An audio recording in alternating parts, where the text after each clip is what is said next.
Welcome back to the weekly news roundup. These are recorded live Fridays, 9 p.m. Eastern Standard Time, which is whatever local time I happen to be in because I'm mobile, and right now it's 7 o'clock.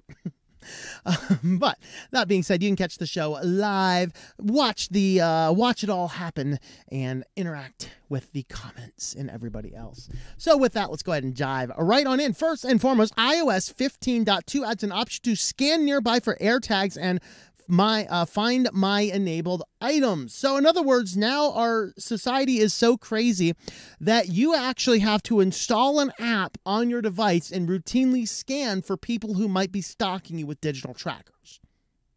This is why I don't like crap like this being made. I know it's nice and convenient for you airheads that keep misplacing your keys. However, maybe you should learn a little bit of conscientious behavior and stop misplacing your keys. Okay, because now you produce a case where somebody can stick one of your trackers on somebody's car, and if they don't even know these things exist, and I would wager many people don't unless they really follow this stuff or read marketing ads given to them, then they won't even know to use this app to scan for nearby Find My Device items.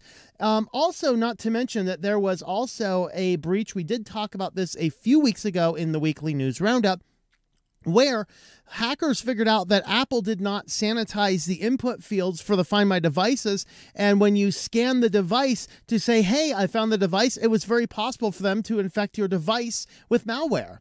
Well, that's exciting.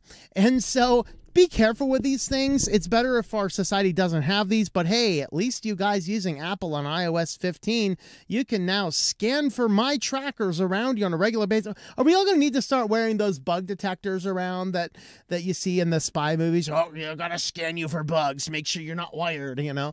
We're getting that way, guys, and our phones can start to do it. So I guess the criminals will like this because you guys, I mean, hey, just turn on the phone, guys. I'm just going to scan you with my iPhone here for a second, but you know.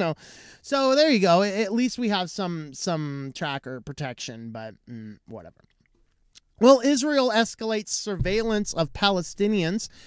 This is something we reported on a little bit before. This one is just a little bit more of an expansion of that. So in the West Bank, which is Israeli controlled, you can be Muslim, but you will be tracked.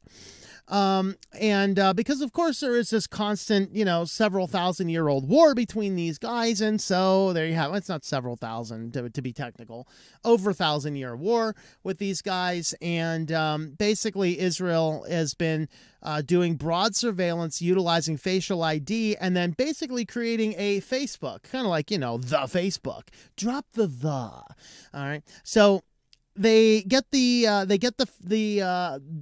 they create this Facebook of all the Palestinians that they find in the area. And then what ends up happening is if the police are looking for somebody, they can feed it into the system and see if they have a record of this person in here. This is one of the worst case scenarios. What I find most interesting is technology was used against Israel at one point in time, and now they seem to be the ones pushing it the most, not only on these guys, but on their citizens with their Kufi passports and things like that. How long before it happens to be embedded in the hand and on the forehead? Why not? You can't participate in society without it all. But anyway, moving on. In the infrastructure bill, somehow, I don't know how this is infrastructure, but in the infrastructure bill, Congress will require automakers to implement anti-drunk driving tech in vehicles. And this is just adding more ways your car can track you. I mean, what does this mean? You're blowing into a tube? I've actually seen these. It is possible to get around some of these things, I guess. I don't know, maybe. In fact, I remember when I lived out west and I was sitting there on... I can't remember, did I see this go on or I just heard? I was in my office, which is at a front-facing window, and all of a sudden, and this car smashes into the back of an Escalade parked on the side of the road and managed to move the Escalade 10 feet. Okay, so he's going pretty fast. Speed limit, 25. So needless to say, he was really speeding. He was drunk, just out of jail for drunk driving, just bought the car, did not yet have it insured, and was supposed to have an alcohol detection monitoring system installed in his car, and he hadn't done it yet. And the police just want him walk home. It's like, why? Get the drunk off the street. See, we don't need tech to implement anti-drunk driving. We need to cut drunk drivers off the street. We need to actually, like, it's this weird thing. Like, there's laws on the books for this. Why don't you just use them and stop giving drunks multiple choices? There's a thought. We don't need more laws. We need to enforce the ones we have.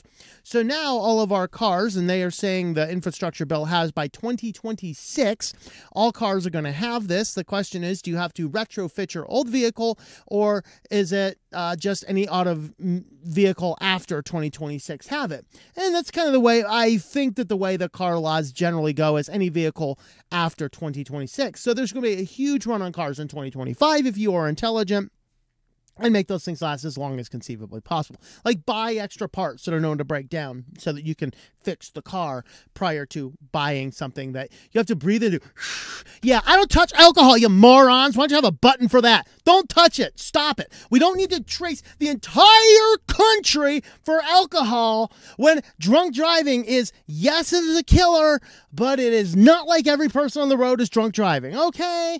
Now, this could be breathing into a tube, or it could just be the cameras with AI structures following your eyes and determining with the AI if you're there. It makes me wonder, all the racism in this technology, are certain races going to always look tired? Makes you wonder, huh? And so really, this is in the infrastructure bill. Yeah, it's congratulations. You guys voted these morons in office, so have fun with it.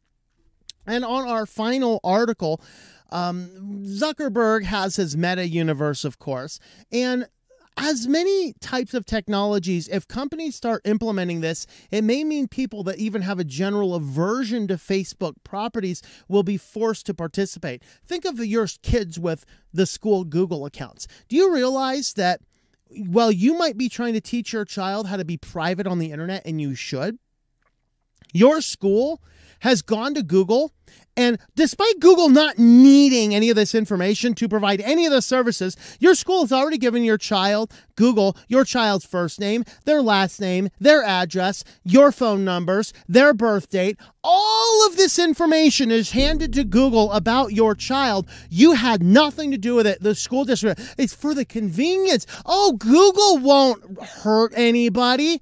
That is the biggest line of BS I've ever heard in my life. Okay, we need to stop handing all this data. It's one thing if I create the Google account for me or my child, and I can choose what type of data to give it, and I can do all these things. But when the school district just has massive lists of students, it's like, and then they just go ahead and input all the data into Google, and now Google has all the information, and this is what led several states like Arizona to start giving information. So now Zuckerberg is pushing out this Metaverse, which is, this is a great place for you to create your avatars and meet in the digital world space. Why? There's zero application for this crap. It's just, it's the cool and trendy looking thing to do. But no, we're all going to have to feed all of our data to Microsoft, to Facebook and Microsoft, but to Facebook, like, oh, well, what do you like your avatar to be? I'm sorry, I want to be an Apache helicopter. Make me that. I'm going to come in there, and when the boss comes in, I'm going to blow him away from my Apache helicopter, because that's what I identify as. I mean, really, how nonsensical is this? And then if your work's like, well, we're using Facebook, you don't have a choice. Like, no, I'm not using Facebook. Deal with it. I'm not using information. It's not Facebook, it's a metaverse. Derp. I don't know the difference because I'm a moron. And it's like, what is going on with all this stuff? It's crazy. It's crazy. And so, yeah, basically they're just creating the metaverse for business. And so if the business adopts it, you don't have a lot of choice. So the only best thing you can do is enlighten your employers about this stuff and look for new jobs if they're trying to force this on you. That's how it is. And if you're the company's best workers, you're like, I'm sorry, I got to give my notice. Oh, but come on. Why? You're the best worker. Yeah, drop metaverse, I stay. Well, I mean, what about the convenience? Bye. I'm telling you guys, that is the type of stuff that we have to do. So with that, you can help support the channel with our affiliates. Today we are highlighting ProWritingAid. This is a privacy-first tool, very similar to Grammarly, only Grammarly at its first inception collected and harvested and stored, and you gave permission to do anything with the information you used. ProWritingAid never did any of that. They're like, what you type is yours. We're just checking it for grammar and reporting it back. There are options for LibreOffice, Microsoft Office, and a few other systems out there as well. And so ProWritingAid is definitely a good service. Using my affiliate code, and I forgot to change my screen, sorry about that. Using my affiliate code, tlm.li/PWA will get you 20% off a yearly subscription or a lifetime subscription, or you can go monthly for $20 a month, and that will help support the channel. Well, guys, let's head on over to security news. So first up in security, and Microsoft is emailing out gift cards. All right, why is this in security? Guys, how many scams do you get by email? And now Microsoft is emailing out gift cards, not to everybody, but to some people. And nobody knows why. It's just, if you have a Microsoft account and it shows up in your email, wow, you got a gift card. I'm willing to bet some scammers are already exploiting this if they have not done it yet.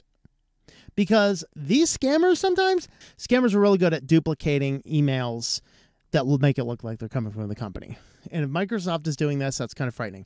Now, if they are legit, you determine it's legit, that's $10 or $100 to the Microsoft store.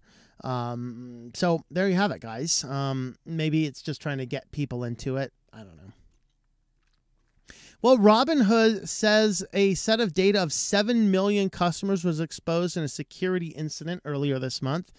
So it was probably some billionaire that got completely shafted who's like, I want all their data, close them down. You know, that's probably what happened. But so what they claim is that there were a few different tiers of data exposed, but nothing ever got billing information or like the personally identifiable information. It begs the question, what in the world did they get?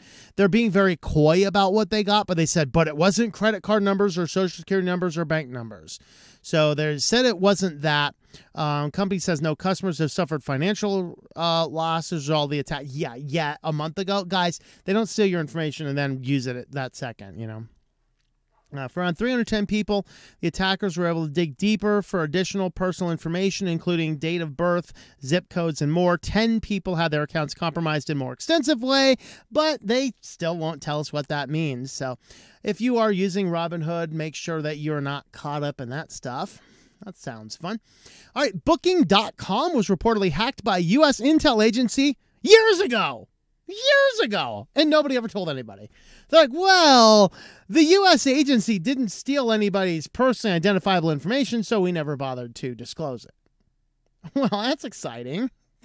What? That's crazy. So basically, the U.S. government breached into Booking.com simply to steal data related to Middle Eastern countries' travel plans. And this goes back to, let's see, in 2016. So that would be early to mid to possibly late 2016 would be Obama era, early 2000 or late 2016 would be Trump era, and they don't tell us who it was that did that. There actually was information going back as far as 2013, though, so we're probably looking at Obama era type stuff, and that's the type of thing that administration tended to like doing. They breach into stuff and steal it. So this is finally released in a book, which is French, I think it is. And so English translation, The Machine Under the Spell of Booking.com. The Machine in the van Booking.com. Whatever that is. I just sound like Kamala Harris and her fake French accent. I don't know. But anyway, just be aware if you are or went to Middle Eastern countries, the FBI might already be knocking on your door. Oh, crap. He caught me. All right. So the final one, FBI warns of scams using crypto ATMs and QR codes. So this is actually the exact same scam that they used to do, where they'd get somebody on the phone and they would have them drive to either Western Union or in some cases just get you a bunch of gift cards. Yeah, well, our payment system's down, so you got to pay us in iTunes gift cards. Like, why? Why? Can you buy anything with iTunes gift cards other than music? Do criminals really need millions of dollars in iTunes music? But anyway, the new one is no longer using Western Union or things because people have become weary of that. Now they're using crypto ATMs and QR codes. And so whether it be we're scamming you, give us this, like ransomware type stuff, or more often, this is going to come in the form of, your computer is infected and we need to help you out. So I need you to go to the nearest ATM and I'm going to get you the QR code to pay for what we need to fix. All right. And so that type of stuff is going to happen. Now, what's going to go on here? They said increase in scammers directing victims to use physical crypto ATMs or QR codes to complete payment transactions. They will request payment from the victim and then direct the victim to withdraw money from the victim's financial accounts, such as investment or retirement accounts. They will provide QR codes associated with the scammer's cryptocurrency wallet. Scammer will then direct the victim to a physical ATM to insert their money, purchase crypto, and use the QR code to auto-populate the recipient address. Often the scammer is in constant online communication with the victim. So notice, don't stay off the phone. Take the phone with you while we finish it. It's important to remain vigilant and not make your payments to somebody you have only spoken with online, even if you believe you have a relationship with them. So basically the same scam that's been going on for years. They're just doing it now with crypto QR codes and crypto ATMs. So there you go. Have it, guys. Way more efficient than gift cards, I got to say. You can buy more with crypto than you can with iTunes gift cards, but you know. If you want to help support the channel, we do have a Subscribe Star page, subscribestar.com/switched2linux, if you'd like to jump on over there. And we appreciate the support. And thank you for watching, guys, and we will see you next time. Thank you for watching this video from Switched2Linux. This channel would not be possible without the backing of the program supporters scrolling on the screen now. You can be a supporter at Patreon at patreon.com/TOMM. or at thinklifemedia.com. I also want to thank the open source community who creates such excellent software that makes producing this show possible. Please remember to support your software communities. Thank you, and I hope that you enjoy switching to Linux.